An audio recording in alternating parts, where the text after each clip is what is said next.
Boo, boo, boo. Hello! Greetings and welcome, you beautiful internet. My name's Mike. I'm the Dead Aussie Game, and welcome to DAG Reads, the show where DAG reads. I mean, I feel like it's on the title, right? We know what we're here for. Now, I decided that I'm going to start up early because I wanted to do something, because I was like, you know what? Rob does his garage water thing when he sits down to do things, and I don't want to copy him, but I want to let you guys know I've been doing good. Been like cutting back on my sugar, so I've been drinking a lot of like soda water and stuff. But you know what's really cool about soda water is that first like opening of a soda water bottle. So I'm just gonna give you a bit of like, you know, this is my joys. Okay, here we go. Ready?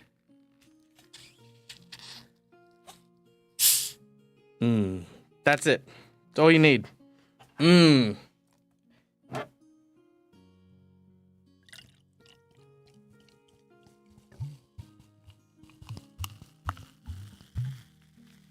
There it is.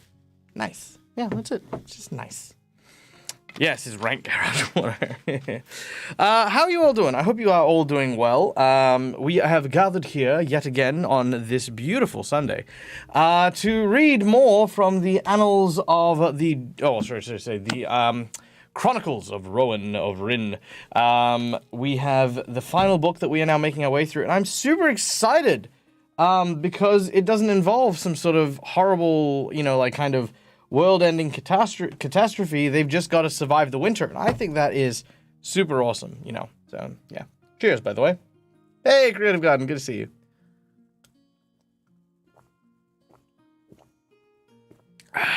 All right.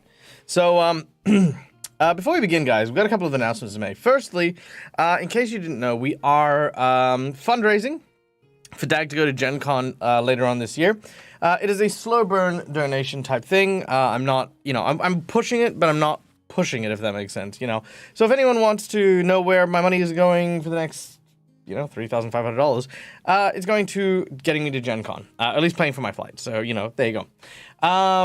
As always, the reading streams aren't, like, you know, fun, you know, they're kind of like, no, they don't really have rewards in the typical sense. They've just got, you know, like, hey, if you want to donate, donate. If you don't, then that's cool. Sit back, relax, enjoy everything, and that's about it.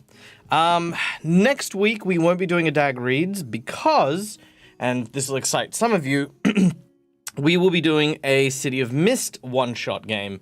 It'll be an audience plays or Twitch plays one-shot, and we're going to be making our character on Tuesday morning, my time. So I haven't set a time, but the announcements will be in my Discord. So if you want to know, check out my Discord.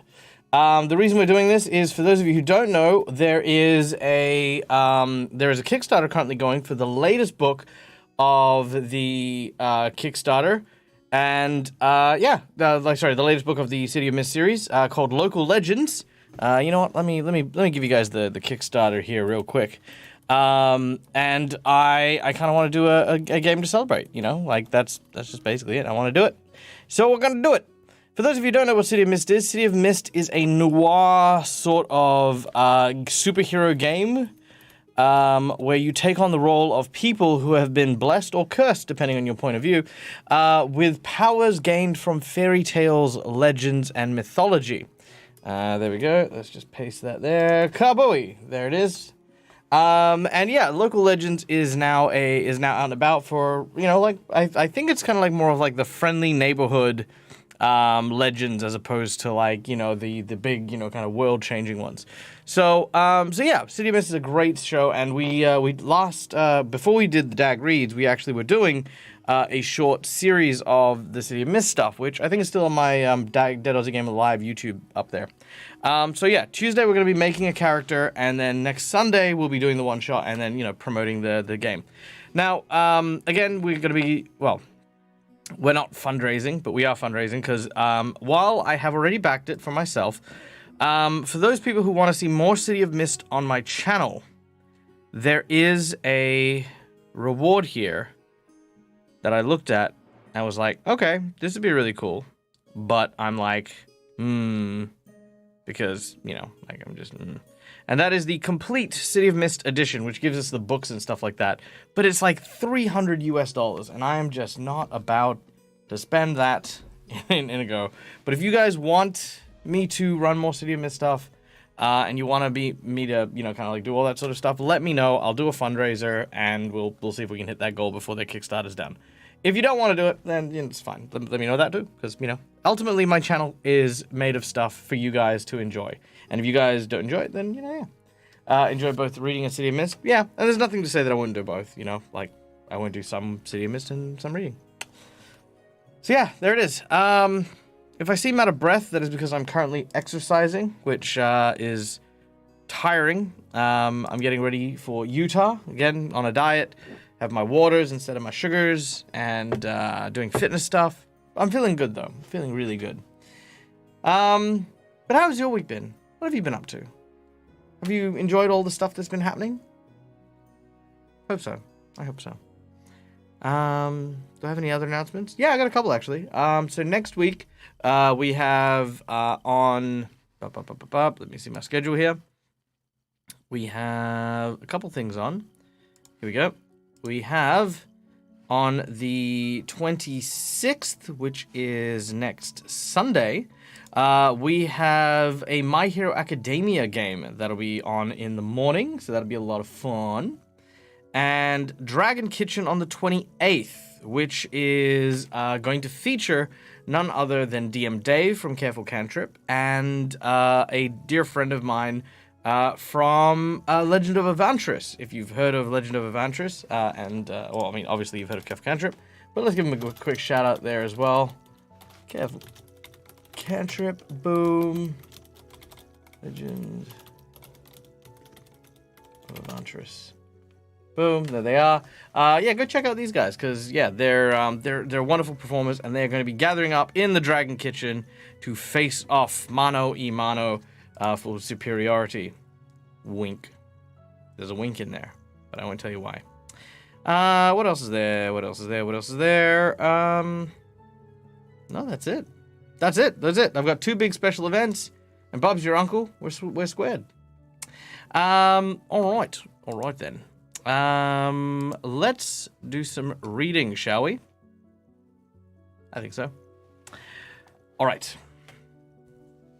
So for those of you who are joining us for the very first time, Rowan of Rin is a saga written by Emily Rodda, the author behind the Deltora Quest series, and it features the protagonist named Rowan, a tiny, meek Bukshah herder from the town of Rin, who is set upon a number of grand adventures through the course of his anthology, ranging from a climb up a mountain to square off against a dragon, to him becoming the chooser and deciding the fate of the people of the Maris, who are kind of these amphibious creatures, to saving his town from cannibalistic, or carnivorous, should I say, carnivorous plant-like monstrosities, and of course traveling across the stormy dark seas to the land of the Zebak, the warrior slavers, and freeing not only his little sister Anna, who had been captured by these giant winged lizards, but also having saved some remnants of his own people who were once enslaved in the land of the Zebak as well. So Rowan has been around the block, but now Rowan faces his greatest challenge.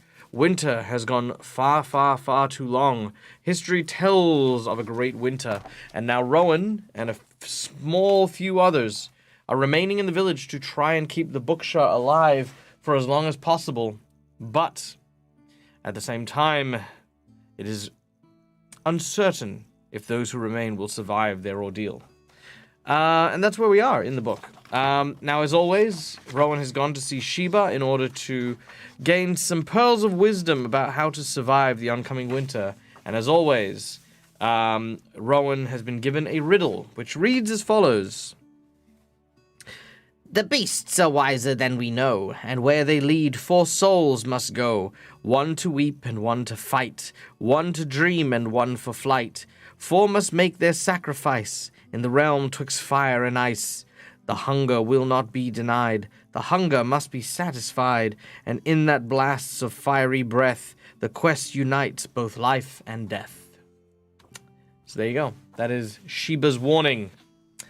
What do I plan on reading after Rowan of Rin? I'm actually thinking about reading the Malifaux stories. So there's actually a bunch of really cool tales from Malifaux, which is one of my favorite settings for RPGs. And I was thinking there's a couple of stories there and get you guys to know a little bit more about the Through the Breach world as well at the same time as enjoying these cool stories. So yeah, might read those.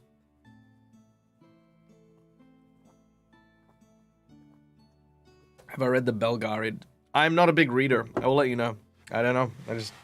Not my thing, but you know what? There are some things that I realize I need to do in order to improve my skills as a GM, and this is one of them. So there you go. All right. So, let us begin with the Chapter 5, Shocks.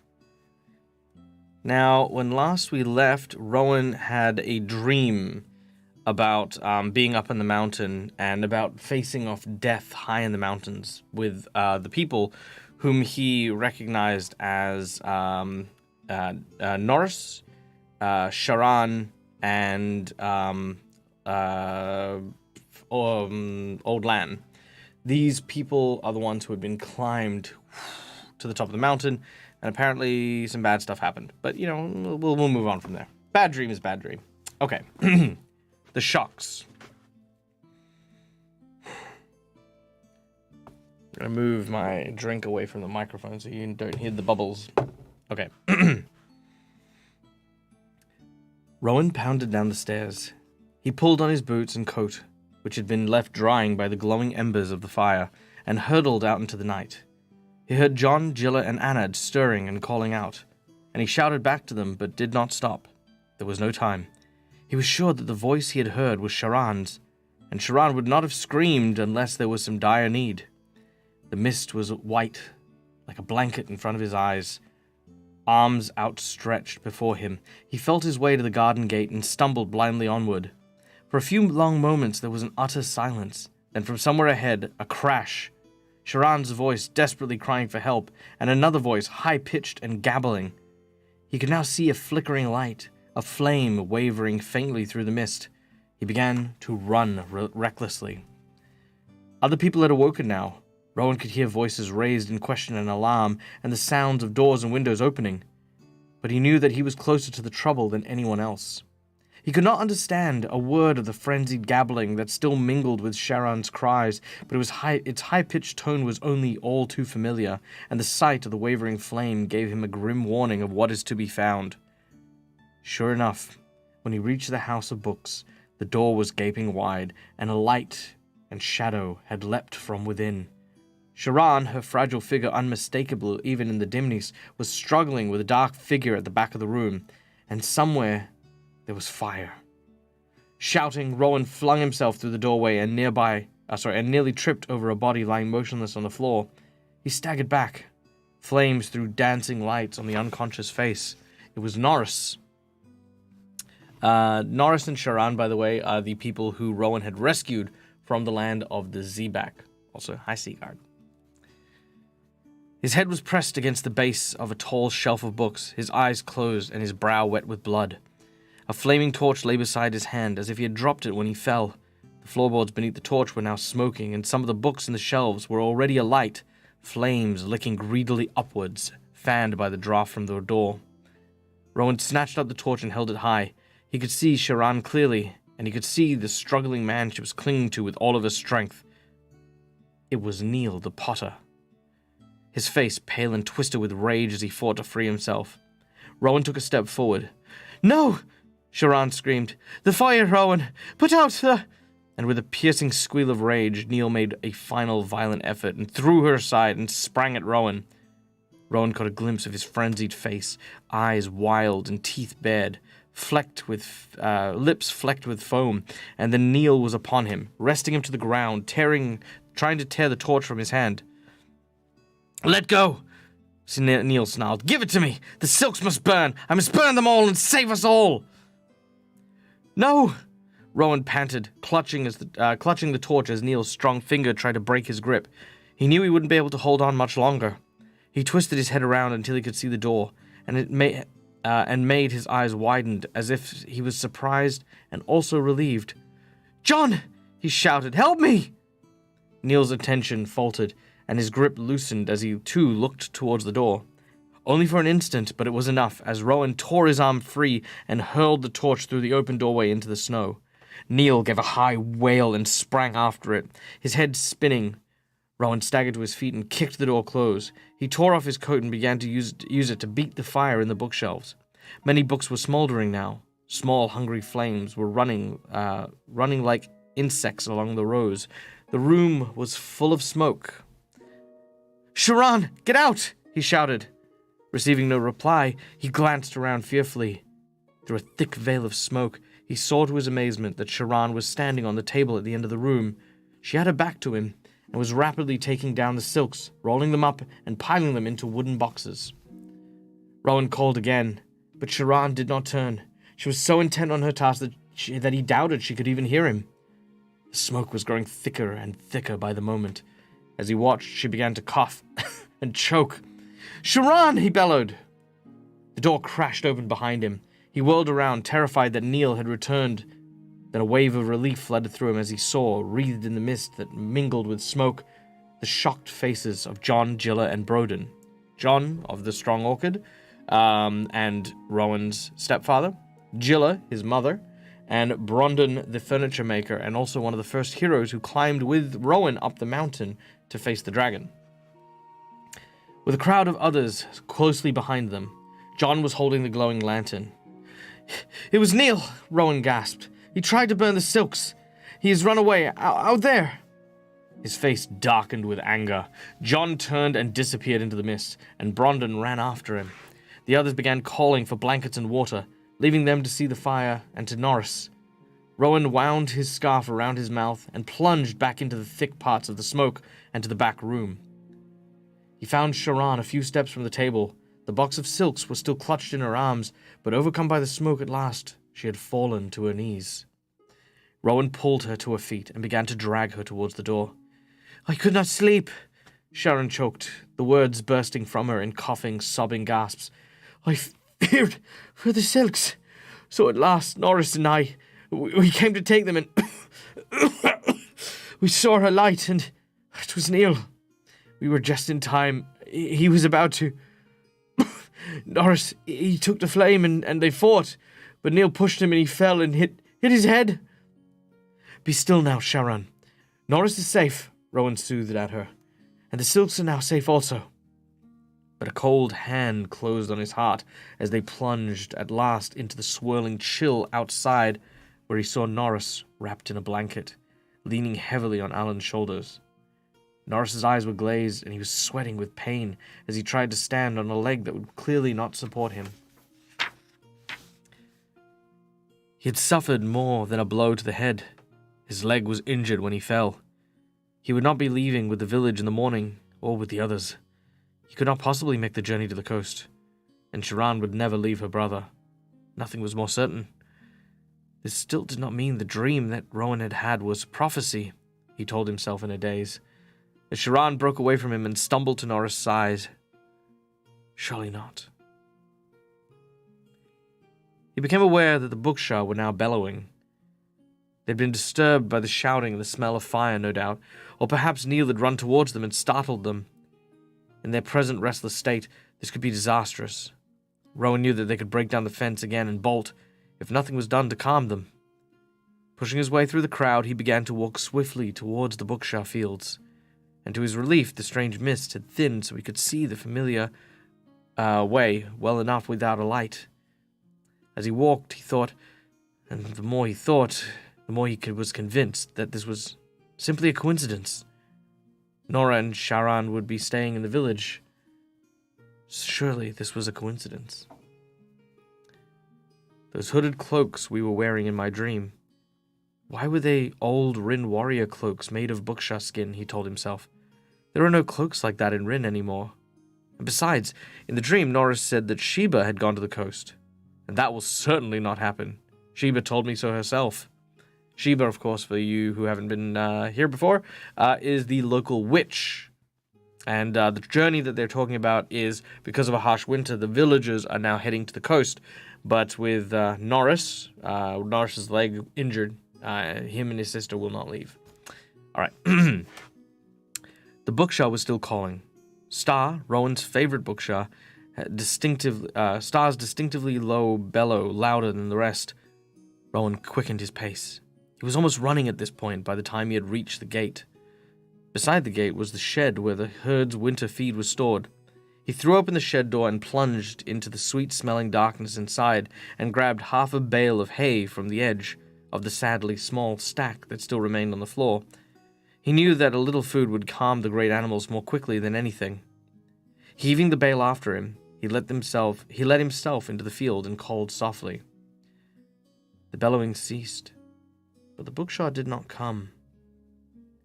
Puzzled, Rowan peered through the darkness into the mist that still rolled thickly over the frozen stream. He called again. He could hear Star rumbling something in reply, but there was still no movement. Rowan trudged towards the sound, moving upward, and at last saw the humped grey shapes standing motionless against the fence which separated the field from the orchard. Here the mist was just faint enough, and he could see the herd clear. The Bukshah were crowded together in a tight group, the largest and strongest on the outside and the weaker in the center. Even when they saw what Rowan was carrying, not one moved except for Star, who took but a single step forward. Star, there is no need to fear, Rowan cooed, as he reached her and dropped the bay of hay at her feet. He patted her gently. Neil would not harm you, and the fire is out. You're safe. Star shook her head and rumbled deep in her throat. Her skin was twitching beneath the curled wool of her mane. Bukshah, by the way, are kind of like yak-like creatures. Rowan felt an unpleasant twinge of doubt. Were the Bukshah safe? Star certainly did not seem to think so, and Rowan was uncomfortably aware that her instincts had proven more reliable than his in the past. Rapidly he counted heads, then a cold feeling growing in his chest. He moved among the beasts, calling them by name. They all answered him except for one. Pale grey Twilight, the oldest, shaggiest Bukshah in the herd.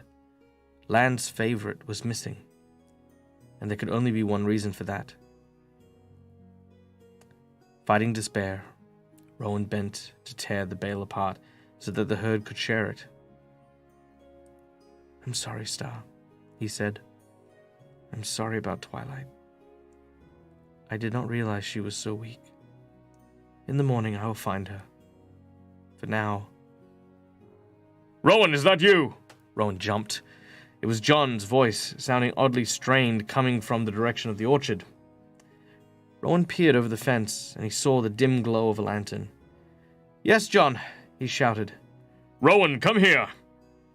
There was no mistaking the strangled tone in John's voice now. What had happened? Was it something to do with Neil? His heart was in his mouth. Rowan gave Star a final pat and scrambled over the fence and waded through the snow toward the lantern's light.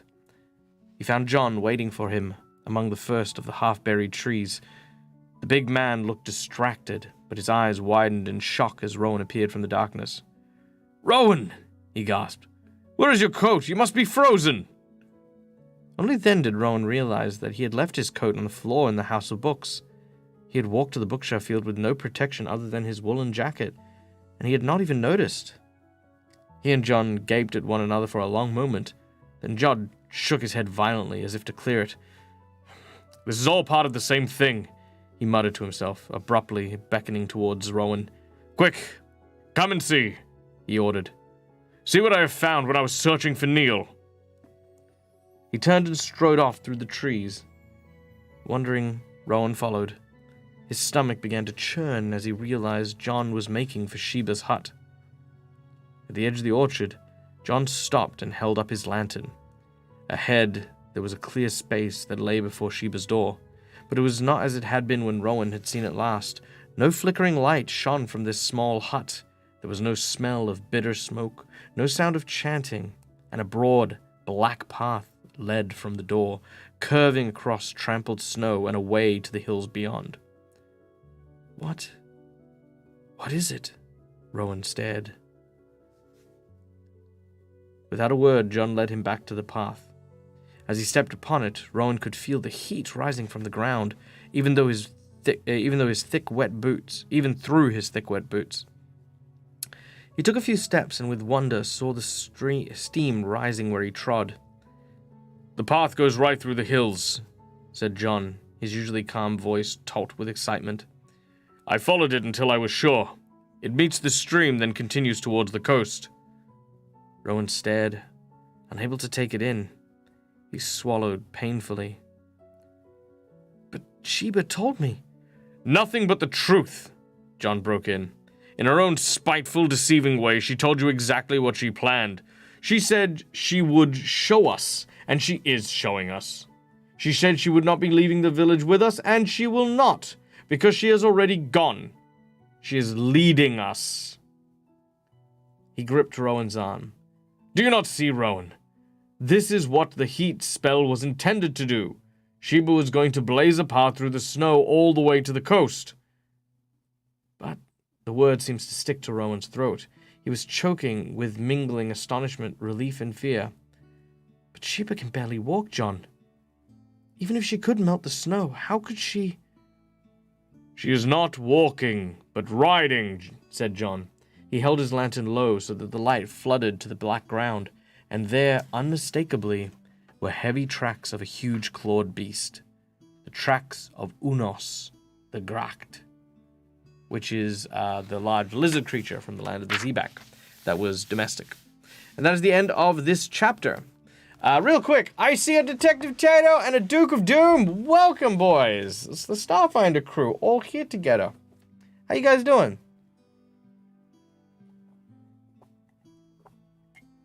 Thank you so much for dropping in. Guys, these two are amazing people. We love them very dearly here at the channel. Between chapters, we do like to catch up with chat and, see how you guys are all doing, and talk about what happened in the book, and how this book is already slowly eating at my heart with the death of the old Bukshah. It's very sad. You're doing well. You're all moved in. Nice. Good to hear, Duke. Freaking amazing news. Enjoying this while you're eating some breakfast. Nice. What are you eating? Tell me what you're having. Just vibing. Nice. Always good to vibe. Getting a new job and moving again. Where are you moving to? Tell me where you're moving. I'm coming to the US. You can't keep moving to dodge me, you bastard. Yeah, nothing's a coincidence. No, everything is so prophetic in this series. Like, everything that has been said always comes to be. And that is... 'tis very, very true. Having a wonderful time. Awesome. Loving the story. Dude, it's a great story. It is a wonderful story. But yes, let me know where you're moving. So I think in this chapter... We got to see the repercussions of the meeting that happened a few days earlier, where Neil the Potter had blamed the harsh winter on the fact that Rowan had rescued Norris and Sharan, who had brought the Silks with their history back with them. Neil believed that they had angered the mountain because the mountain provided for them, the valley provided for them, and by looking at their past and questioning things, maybe even considering taking back their homelands, had angered the mountain, which is what caused this winter. So Neil, in his desperation, tried to set fire to the Silks, which, in his own way kind of makes sense in that superstitious, freaking borderline loony kind of way. But yeah, it is, it's interesting. It's interesting. I'm interested to see, because we know that Sharan, Rowan, and Norris are going to stay behind. The question is Neil going to stay behind? Or is Lan going to stay behind? I think maybe Lan might die, and then Neil might actually be the fourth person in the poem. Because there's a lot of emphasis on Neil, and it'd be very weird for it not to play him more if he just, leaves with the townsfolk. It just seems like a bit of a waste, Hey, Nemo, it's so good to see you. Going back to film work again, just so I can say for now. What else means you have free time? I didn't ask what you're doing for your job, Tato. I asked where you're gonna be, because I'm gonna be in Utah in a couple months. I want to know where you are. Where you at, boy?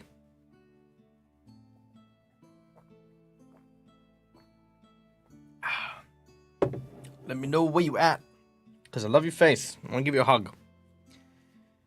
I can't give you a hug if you dodge me every time I go to the US. Because I'm going twice now this year. I guess you just go, woo, road to Gen Con, woo. So yeah, I'm going to Utah and then going to Gen Con. I'm in the next state over from Utah. Well, look, hey, if you're not doing anything, I will be working an event in Utah. Boom, there it is. Kablamo. That is the event I will be working at. I'll be there the whole week. Hanging out with people during the meet and greet. Doing some cool stuff. Pleasant to visit you when you're there. Oh, you don't know where they're going to be sending you for work. Okay, fair enough. Fair enough. Well, I'll be in Utah at the end of April, early May. Then I'll be spending a day or two in LA, and then I'm coming back home. And then I'll be in Indianapolis. At that point, I'm gonna have to invade Australia sometime. Yes, please do, please do, please do. I always tell people Australia's beautiful and definitely worth a trip around. And if you're in the neighborhood, I'm super happy to run games for people. Wait, Indianapolis. Yes, that's where that is where Gen Con is. Gen Con is in Indy. You're 45 minutes away from Indianapolis. Cool. Well, there you go. If you haven't done so already, then yeah, maybe Indianapolis might be where I see you. Gen Con stuff. I'll let you know how my events go when they all get planned. Because as far as I know, I'm doing some stuff with Careful Cantrip. I'm doing some stuff with Dingo Doodles. And I might be doing stuff with Quincy. Just depends. Depends on where everything's at. You get me a ticket to Gen Con. Yeah, totally get yourself a ticket to Gen Con. Hell yeah. All right. We'll say we continue, shall we? Chapter 6. Grim Discoveries. Also, if anyone has any questions about the book, the stories, or anything that's happening while we're reading, please ask. Always, always, always a pleasure. Are you Aboriginal? No. 3 things on that. Firstly, no, I am a immigrant Australian. I was born in Singapore. My family is from Singapore. The complexion comes from India, which about a third of Singaporeans tend to be, Indian origin. Secondly, Indigenous Australians do not go by Aboriginal. Aboriginal is it's kind of like a very outdated word. Because it simply just means native person, which no one likes being called, of course. So, yes, the Indigenous Australians are that. Yes, hello. No, they don't. Don't call Indigenous Australians Aboriginals. Sorry, my partner was trying to correct me. No, we had a whole seminar on it at work. But yes. So yes, we call them people of the land, the first Australians, the Indigenous Australians, whatever the case is. But there you go. But yeah, that is there. There are millions of other things, or you can just call them their names. But yes, no, I am indeed not one of these people. But yeah, but you know what? Never hurts to ask, because that's the only way you find out. Duke, you're so lovely, you. All right, let us continue, shall we? Chapter 6. Grim Discoveries. And so it was the people of Rin left the valley at dawn, not struggling through deep snow as they had expected, but tramping four abreast along the black-burned trail that the wise woman had left for them to follow. Rowan and Sharan farewelled them at the place where the black trail met the stream, and then stood watching as they marched away. The people's heads were held high and their eyes fixed on the horizon. Their hearts were full, but they did not weep. And only Alun, the half-traveler, looked back. "They do not care," murmured Sharan. her eyes brimming with tears. "They do," says Rowan, "but it is not their way to show it." He returned Alan's wave and then turned away so he could no longer see the long line traveling east, the only moving thing in a wilderness of white. "Come," he said, putting his arm around Sharan's shoulder. "Woo!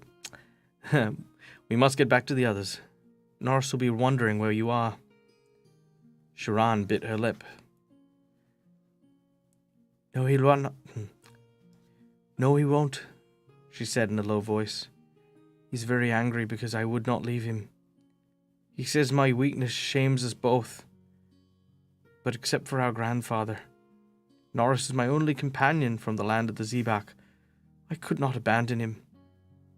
Rowan, I could not abandon him." Rowan felt very sorry for her. He knew all too well how it felt to be the weakling, the different one among sturdy people of Rin.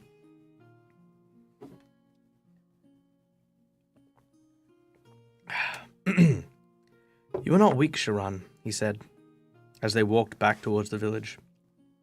"You're very strong in your own way. Look at how you struggled with Neil to protect the silks." Immediately, he wished he had not spoken, for Sharan winced at the sound of Neil's name. The potter had not been found the night before, despite searches that lasted for hours. "The fool has fallen into a hole and been frozen. You may count on it," said Lan flatly. Old Lan is the village mayor.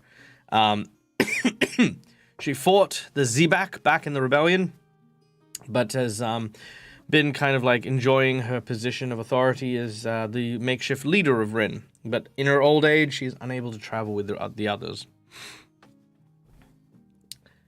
But Rowan and John had not been so sure, and Sharan was haunted by the fear that Neil was lurking somewhere in the village, waiting for his chance to strike at the silks again. "I do not blame Neil," she said. "He only tried to do what he thought was right, and I hope with all my heart that he's safe.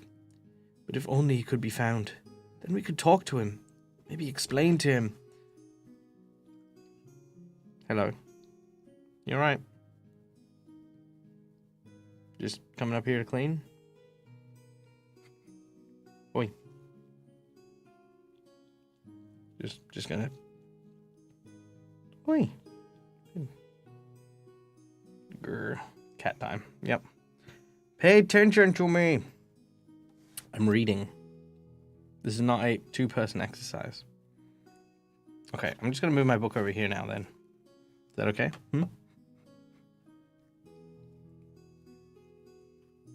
Oh. I have affronted him. There you go. You can have cat cam. Somewhat cat cam. There you go.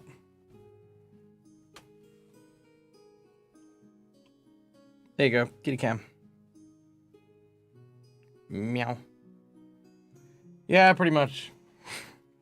He's just in a mood to, like, I don't know, just be around me.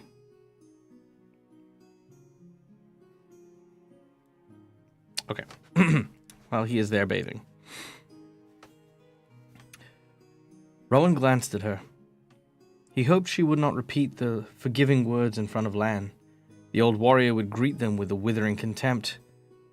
As they passed Sheba's hut and began trampling through the orchard, Rowan thought of something that might turn Sharan's mind from her troubles. "I must feed the Bukshah," he said. "Will you come with me?" Sharan hesitated, a mixture of fear and the wish to please Warring? Please Warring. Oh, sorry. A mixture of fear and the wish to please warring on her face. It had always amazed Rowan that she could fear the gentle Bukshah, while Unos the Grak, hideous and clawed, did not frighten her at all. Never mind, he said quickly. I should report to Lan first, in any case, or she'll fret. But the Bukshah would never harm you, Sharan. They are the gentlest of beasts. Their horns look very dangerous, Sharan said in a small voice. Rowan laughed. I told you, they never use their horns, he said, not even on each other. Well, why do they have horns at all then? Sharan retorted. Rowan could find no answer. He often wondered that very thing himself. The village was eerily silent when they entered it. They did not speak as they moved through the square, instinctively creeping on tiptoe as they passed the barred, shuttered houses. Without people to give them life, the place seemed like a graveyard. It was with relief that they reached the bakery, for there at least there was a noise and movement. As Rowan and Sharan entered the big kitchen, they heard Lan's voice barking instructions and the sounds of furniture being moved around the living room beyond. It had been decided that to make small supplies of wood and oil last as long as possible, the people remaining in Ridge should move into one dwelling so they could share food, light, and warmth. Lan had decided on the bakery because it was large and close enough to the village center. Rowan was very glad. He loved the bakery, filled for him with pleasant memories of Alan's cheerful mother Sarah and of Alan himself, singing as he pulled trays of fragrant buns and rolls from the old black oven. But when he and Sharan walked into the cozy living room behind the kitchen, he realized that with Lan in charge, life at the bakery would not be as friendly and comfortable as it had been with Sarah, the homemaker. The large room had been cleared of furniture. The only pieces remaining now were one chair before the fire, where Norris sat scowling furiously, and the stool on which his injured leg was propped.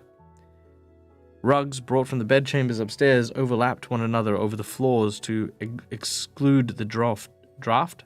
Yes, draft, that's the word. Hey, Asha, how you doing? Hope you are well. It is a kitty. Kitty. Hold on. I'm going to make him complain by giving him scritches. Squitch your face. Prowl. Meow. You'll see the moment when he realizes he's being pacified. Yeah, happy cat. No. No. Release me. I want my table back.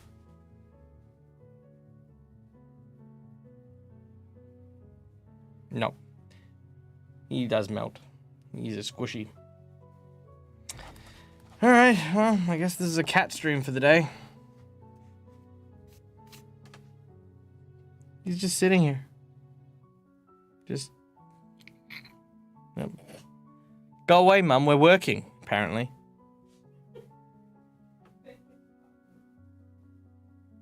You tell her. Okay. Can I have my book back? Thank you.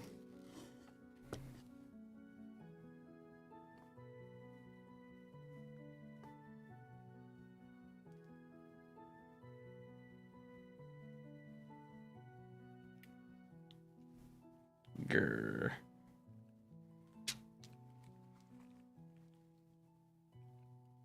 Yang, yang, yang.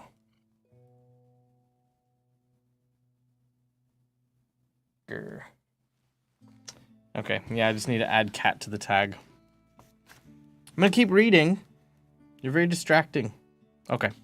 So, it's a very serious moment, Prowl. We have to be serious, okay? Everyone's dying from the cold. I know you don't have to die from the cold, because we live in Australia. There's no cold. No, don't... Gone? You done? Okay. Yay! Well, I mean, yay. There we go. He's off. He's off and away, sort of. He's now just slightly ajar.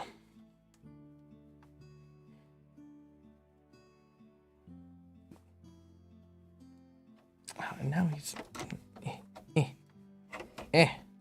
Oh, God. Ah, everything's broken. There we go. There. Good. Hi. Okay, let's keep reading. All right.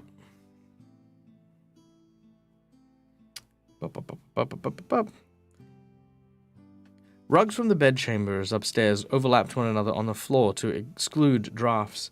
The windows were closed and shuttered. Brondon was blocking the stairs with furniture and old blankets to prevent warm air from rising and going to waste. 5 sets of rolled beddings had been arranged neatly on around the bare walls. Each person's bag of belongings had been placed beside his or her bedroll on the floor, next to which were a tin mug, a plate, and a spoon. It was like an army camp, fitted out for a siege against the cold. Lan stood in the midst of it, hunched over her stick. "So, you're here at last," she said to Rowan and Sharan as they appeared. "See how much we've had to do while you two have been lollygagging in the hills? This is not a good way to begin." Her tone was harsh, and her face was a mass of frowning lines. Rowan felt Sharan shrink back against him and sighed inwardly. He knew only all too well that Old Lan was using work and anger to cover the misery she felt at the departure of her people. But to Sharan, the old woman was merely stern and frightening. "Help Brondon with the stairs, Rowan of the Bukshah," snapped Lan. "And you, girl, fetch me more wood from the fire." "I can do that," Norris said, struggling to rise. "Sharan is not strong enough to—" "Stay where you are, Norris," barked Lan. "If you do not rest your leg, it will not heal up. Your sister insisted on staying, and she must earn her keep." Sulkily, Norris sank back into his chair. I cannot help Brondon just now, Lan," Rowan said. "I must tend to the Bukshah." He took a deep breath and forced himself to go in at the same voice and tone level as before. "I may be a little longer than usual. Twilight died last night. I need to find her and cover her for the sake of the others." "Twilight?" The lines on Lan's face seemed to deepen, and for a moment something like despair darkened her faded eyes, but all she said was, "Cover her then. But don't forget to shear her first. The wool must not be wasted." The Bukshah fields were a silent wasteland of white, brown, and grey. Behind it loomed the vast bulk of the mountain, shrouded in mist. The Bukshah were still crowded together against the orchard fence. The snow around them was pocketed with holes that they had dug to uncover grass roots, the only food still available to them in this field. They did not come to Rowan when he called them, and even when he broke the ice on their pool with an iron spike, they did not stir. Only when he hurried to the shed and hauled out their daily ration of hay did they move towards him. When they all began to eat, Rowan picked up the spade and the sack and the shears he had laid already for himself, and began to follow the tracks of the stampeding hooves down to a large trampled patch of ground beside the snow-covered stream. To his surprise, there was no sign of Twilight's body anywhere. The ice-bound stream gurgled secretly beneath his feet as he crossed the snow that covered it, the mountain hulking before him. A shapeless wall of swirling ice, cold streamed from it, catching Rowan in the face like an icy breath, making him gasp. He recoiled in shock. Nil's shrill voice echoed in his memory. "It's a curse! We have offended the mountain, and now the mountain has turned against us." Rowan saw something that, in the past few frantic days, he had not noticed before. There were no Bukshah tracks on this side of the stream. Long, smooth drifts of snow, rising one beside the other like waves of the Sea of the Maris, ran all the way to the mists of the mountain. Even in their ceaseless quest for food, the Bukshah had not crossed the stream since the last snowfall 3 days ago. Rowan jumped violently as soft grunting grumbles sounds behind him. He turned and saw Star standing on the other side of the stream, watching him. As an experiment, he held out his hand, inviting her to come to him, but she tossed her heavy head and would not stir. Dragging the spade behind him, Rowan crossed the stream again and moved to her side. He plunged his gloved hand into the thick wool of her mane and felt her skin trembling beneath. "Star, where did Twilight fall?" he whispered. Star pawed the ground, her head lowered, the points of her great horns almost touching the snow. "Twilight," Rowan repeated, gripping her mane more tightly. "Show me, Star." Star turned her head and looked at him, then reluctantly began to move. She led Rowan along the hidden stream until she was at the furthermost corner of the trampled space. There she stopped and pawed at the ground again. Rowan looked around, but there was nothing to see but a huge snowdrift where the bridge, the stream, both ended in a tumbled pile at the end of the edge space. A horrible idea came to him. Perhaps Twilight had fallen to her knees at the end of the drift and collapsed over as she struggled to rise. His eyes burned at the thought. Dashing the tears away before they could fall and freeze on his cheek, he took the spade and began to dig into the pile of snow. "Star, back away," he rumbled urgently. Star backed away, rumbling urgently. "Do not fear, Star," Rowan said. Yet with every spadeful of snow he cast aside, his own fears grew graver. His hands were shaking. He cast aside his own fear, which grew only greater. "What's the matter with me?" he thought angrily. "I've seen death before, many times." Gritting his teeth, he bent his back and shoveled more strongly, tunneling into the mass of frozen white. Then suddenly, with a cry of shock, he lurched forward, stumbling and almost falling. The spade plunged into emptiness, into a hollow beneath the snow. Dropping to his knees, Rowan peered into the hollow. His skin crawled. A long, narrow, blue-shadowed space. A loud gurgling from the stream echoed from within its icy walls. Dead air, so chill that it stung the lips and eyes, so cold that the medallion around his neck seemed to burn. Rowan gaped, hypnotized by the strange frozen... Let me try that again. Rowan gaped, hypnotized by the strangeness, frozen with dread. Star moaned, nudging him, urging him to rise. Her touch broke the spell, and slowly his eyes adjusted to the light, and his mind made sense of what he was seeing. The tumbled snow had masked the entrance to a tunnel beneath the snowdrift. At the far end, jammed between the frozen walls, lay something shaggy and grey. Twilight. A lump rose in Rowan's throat. He thought he could see what had happened. As he had feared, Twilight had fallen and been buried by the collapsing snow. Somehow she must have dragged herself forward, creating a tunnel through the ice and whiteness as she went. Then at last, when she could go no further, she simply laid her head down and died. Trembling, he crawled to his feet.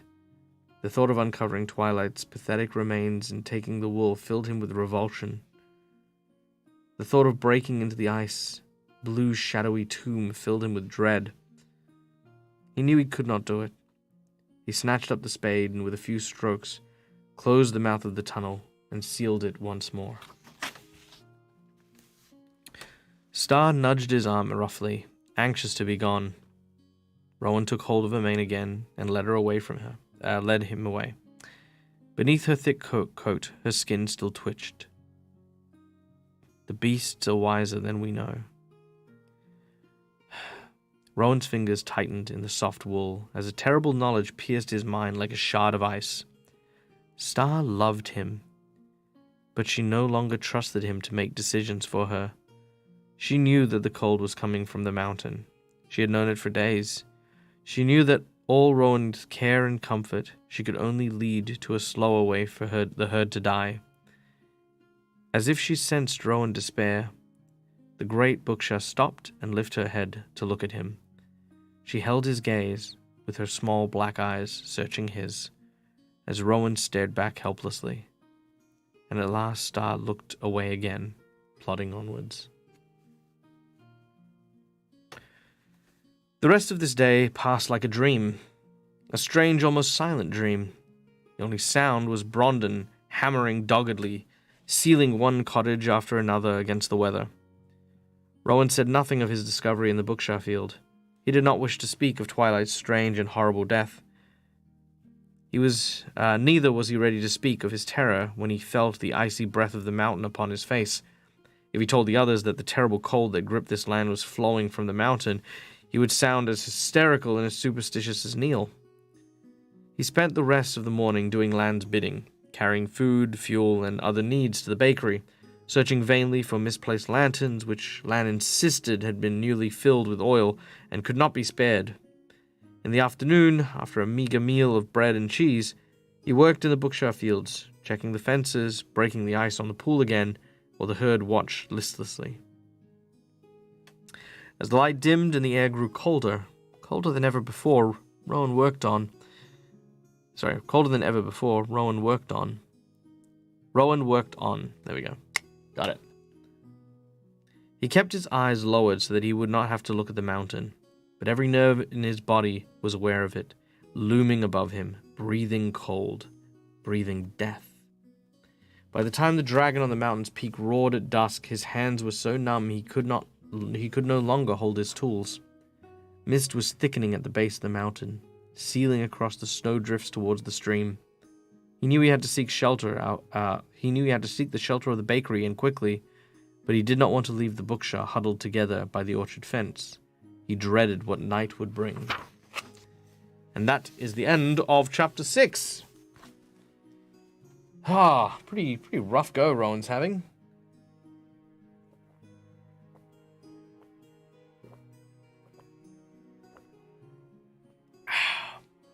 This author has lived or researched how terrible the cold can be. Yeah, I definitely feel there's a breadth of experience and learnedness that has come from the author's descriptions of the impacts here, I think. I definitely feel that. This is so dark. It is! It's really dark. It's like, I mean, the last book, Rowan and the Zebek, I think kind of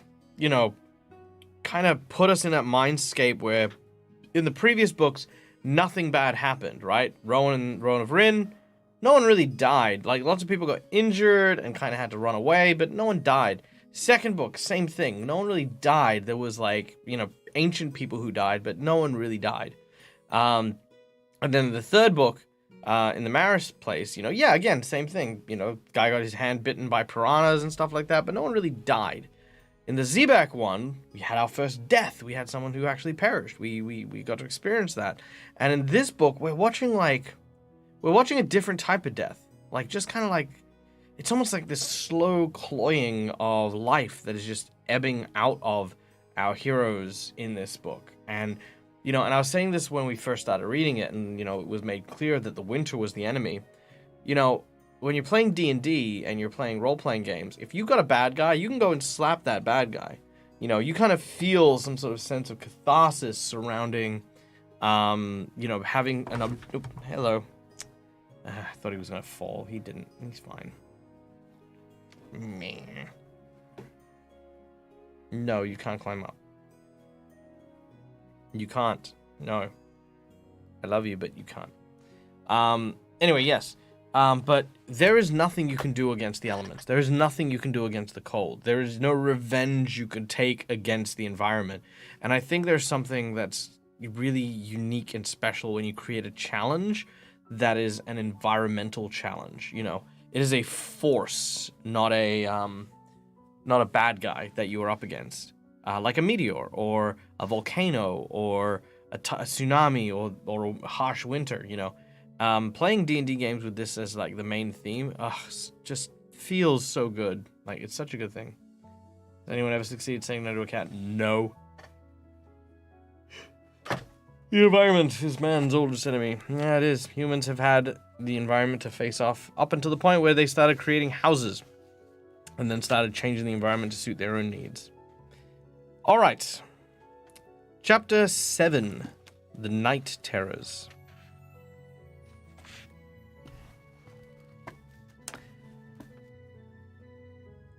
Rowan crept through the shadowed, empty streets, past the shuttered houses, feeling like a ghost. But when he finally reached the bakery and let himself into the warm, lighted kitchen, his spirits lifted a little. A pot of soup, thin but fragrant with herbs, was simmering on the stove. In the living room beyond, all was peace. Norris was showing Brondon how to knot ropes in a way that was new to her, and Lan was dozing by the fire. Sharan was standing before a piece of silk stretched on a frame, a fine brush in her hand. Lan said I should make the silks of this time, of snow and the people leaving the village, she explained to Rowan, as he joined her. She said it was something of importance that I could do. She said that I must carry on the work of my ancestors, painting events which are important to our history, so that those who come after will not forget. I've nearly finished the outlines already. Rowan looked with admiration at the clever sketch. The long, long line of people following a black road winding east, the Bukshah in the fields, the mountain towering above all. Then he met Sharan's eyes, no longer dull and despaired, but filled with purpose and blessed land for thinking of the one thing that may comfort her. He went to his hard bed early that night. He didn't want to talk. He had too much on his mind that he could not share. But though he was very weary, he fought against sleep. He lay with his face to the wall while Sharan painted, and Lan and Brondon and Norris sat by the fire, speaking of the people who were gone, wondering how far they had traveled this day, and if they were safe.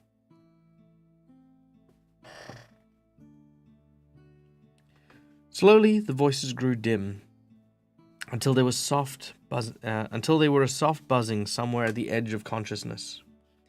He closed his eyes and made himself relax. "You need not fear," he told himself. "You will not dream this time. You will not dream."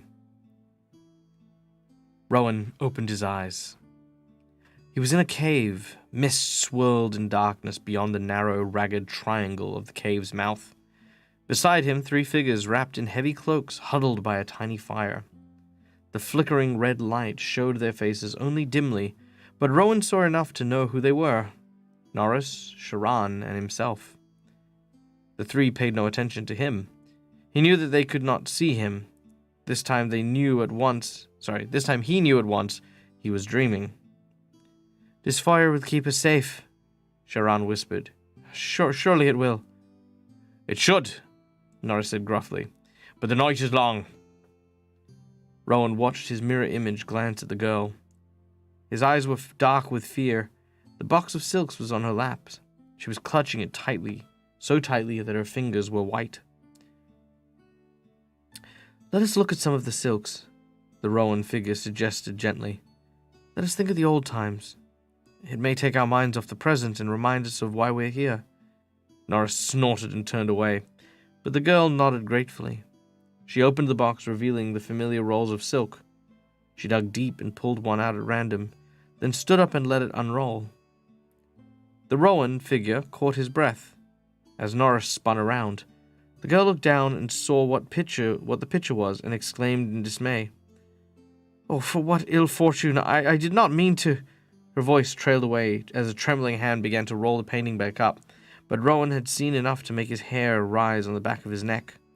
The painting was all white, black, and shades of blue and grey. The shapes upon it were clear and precise, the creation of skillful hands. A long line of people trekking away through snow-covered hills, following a burnt black path which wound around a bleak horizon. Bukshah, the only dark objects in the white wasteland, clustered together beneath the mountain, which loomed over all, wreathed in the mist.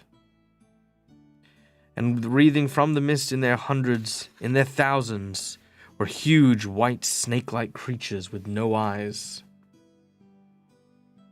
Things with gaping, blue-lined jaws and teeth like shards of ice. Things that slid and twisted out of the cold.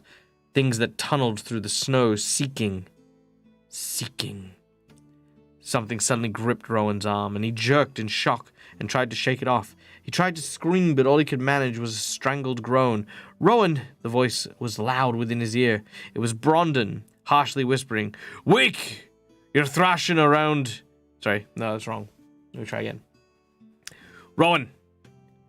Wake! You're thrashing around, moaning in your sleep, disturbing all of us. Wake or be still, for pity's sake." Rowan's eyes flew open, and for a split second he lay still, panting, looking up at Brondon's puffy, irritated face. He then sprang up, nearly knocking her off her feet. "What's the matter with you?" she cried angrily. Rowan's throat was tight with fear, his head spinning with visions of the dream. The Bukshah," he choked frantically, pulling on his boots, snatching up his knife. "I've been wrong. So wrong. Star knew. They all knew. Oh, poor Twilight, she was the first. Seized and dragged under." "Dragged." Brondon gaped at him. In the dim light of the fire, he could see Lan slowly stirring up, Norris and Sharon staring. The fire will keep us safe. Rowan ran to the other side of the room and pulled a torch from the pile and plunged it into the coals of the fire, which caught quickly. Rowan! Lan barked, holding out her arm impatiently so that Brondon could haul her to her feet. Report! Report! There we go. Bring torches, Rowan shouted. The Bukshah field! Make haste, for pity's sake! Holding his flame high, he darted into the kitchen and out into the streets, where the freezing mist swirled like a living thing, catching his clothes and rushing into his lungs, blinding him. Hey, no worries, McClover. Have an amazing day at work. May you stay safe, may you stay warm, may you stay happy, and when we see each other again, I hope that you will be in good fortune, my friend. Holding his flame high, he darted into the kitchen and out into the streets, where the freezing mist swirled like a living thing, catching at his clothes, rushing into his lungs, blinding him. But he ran like the wind, heart pounding, chest aching with fear. He could hear Brondon's heavy footsteps behind him, lighter steps too behind, and Norris roaring to Sharon to come back to safety. Lan's shouting fruitless orders after all of them as he burst from the house and plunged downwards to the silent Bukshah field. Rowan glanced over his shoulder and saw the torches flickering in the mist, 4 bobbing torches strung out in a line. 1 to weep, 1 to fight, 1 to dream, and 1 for flight. And suddenly, very near, there was an ear-splitting shriek. Not Star, nor any of the Bukshah, nor beast that had made this sound. That was a human voice through the mist of floating waves of deathly cold. The outline of the feed shed loomed ahead. Its door was gaping wide. Okay, I'm going to pause here for a second. I swear Emily Rodder has just learned the word gaping, because I feel like 5 things have gaped this freaking chapter. Just want to say that. Brondon gaped at him. She gaped at him. Brondon gaped. They gaped. It was gaping. Okay. Sorry, just my own personal. Just stop making me say this word. All right. Beside it, a section of fence lay flattened, half buried and trampled in snow, and very near in the Bukshah field was a wildly moving light. No, no, no! The sobbing screams rose high and wailing. Rowan stumbled forward over the ruined bit of fence, and through the mist he saw Neil the Potter, slipping and staggering backwards in the snow. Neil was screaming, scrambling backwards towards the feed shed, swinging his arms in a blazing lantern.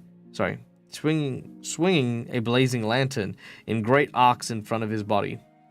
Wisps of hay stuck to his hair and his clothes.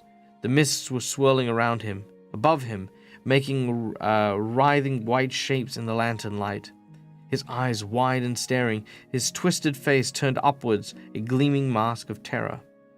Neil is not dead, Rowan found himself thinking, blankly, stupidly, as his mind grappled with what his eyes were seeing. It was Neil who took Lan's lantern, Neil who had been hiding in the feed shed behind the bales of hay all this time. But what is he? Why is he? Neil shrieked, swinging the lantern high. Then Rowan, with a trill of horror, saw what at last the Potter could see, saw what the shapes that were twisting and looming beyond the circle of light. Surrounding Neil and towering over him were huge, hideous, white, snake-like beasts, their blunt, eyeless heads jabbing downwards, their gaping mouths like blue, shadowed holes in the snow. Neil screamed again. Burning oil spilled from the lantern as he swung it above his head. Liquid fire splattered onto his hands and fell sizzling to the snow. The lunging beasts hissed, and the icy cold of their breath seemed to freeze the very air so that it thickened and went white. Neil fell flat on his back, the sweat on his face frozen into a pale, cracked mask. The lantern still clutched in his hand. Rowan shouted and leapt forward, the flaming torch held high above his head. He slithered down towards Neil, reaching for him desperately, but now Neil was screaming again, writhing on the icy ground. Rowan seized him in his arms and tried to drag him up, and wildly Neil clutched at him and pulled to his knees. "They've come for us! They've come for us!" Neil shrieked. "Now do you believe? Now do you see?" "Get up!" Rowan shouted, struggling to regain his feet to haul Neil up with him. But mad with terror, crying and babbling, as if gripped by a nightmare from which he could not wake, Neil clung to Rowan like a drowning man, holding him down. And the terrible creature then struck downwards, blue mouths yawning wider and wider, wide enough to swallow a man, teeth gleaming like icy needles that sloped backwards to strike deep, hold fast, and drag into the freezing dark. Ice creepers.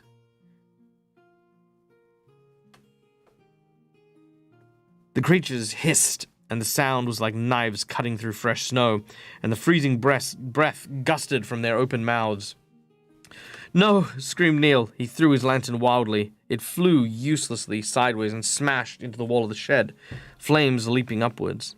Neil howled. His eyes rolled in panic. Then suddenly he was moving, flinging himself over Rowan's body, heedlessly crawling as though it was a log or a sack of grain, kicking back with his heavy boots as he scrambled towards the fire.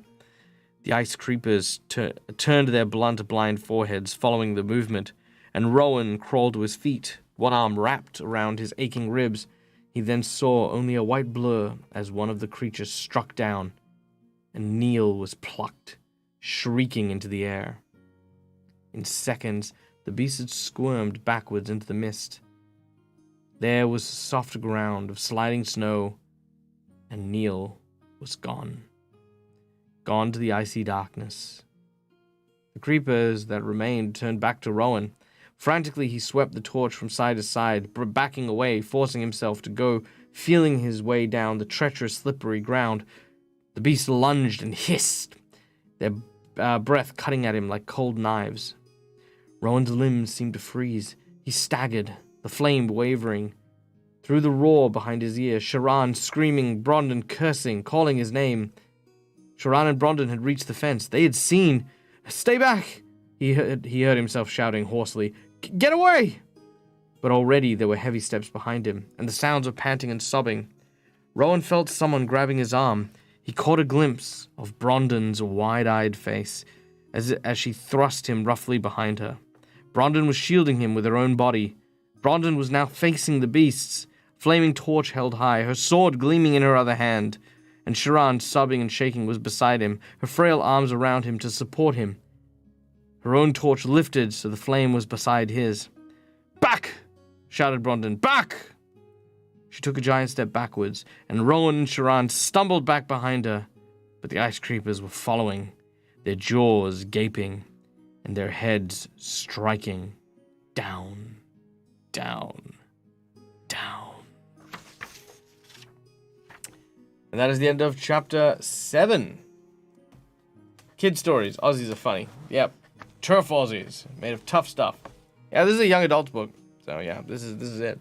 Hey, Phoenixy Wacky. Good to see you, my friend. Thank you so much for the invitation to your charity stream and for your game of Blades in the Dark. It was a lot of fun. If I could be a momentary critical on it, I enjoyed Blades in the Dark, but I find that it probably is more suited to a short form game.